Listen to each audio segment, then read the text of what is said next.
झील के वेझो बरसाती पानी के तालाब में पानी भरंदे पेट तिरकण सबब 3 औरतूं बुॾी फौत थी वियूं आहिनि। तफ़सील मालूम कंदा उमर कुंभाल खां। उमर, छा तफ़सील आहिनि इन हवाले सां? जी झील के वेझो ॻोठ अरबाब भाई चांद जो बबर जो रहवासन 3 औरतूं जेके जाबलू इलाइक़े टींग रेलवे स्टेशन बरसाती तालाब में पानी भरे रहियूं हुयूं त हिक नारी जो पेर स्लिप थियण करे उहा ॿुॾण लॻी त खेसि बचाइण लाइ ॿिनि ॿियनि नारियुनि पानी में टुपो ॾिनो। ॿुॾी वियल हिकु औरत उर्स बबर जी घरवारी ॿुधाई पई वञे फौत थी वई, जंहिंजो लाश कढियो वियो।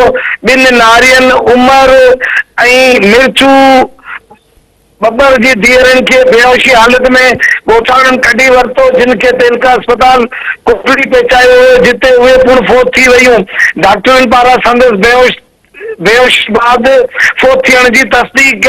हिक ई ॻोठ ते 3 औरतुनि जे ॿुॾी फौत थियण वारे वाक़िए में इलाइक़े में सोग वारो माहौल। ॿुॾी फौत थियण वारी औरतुनि में गज़ाला जी उमर ॿुधाई थी वञे। जी उमर, अवां जी महिरबानी। उमर।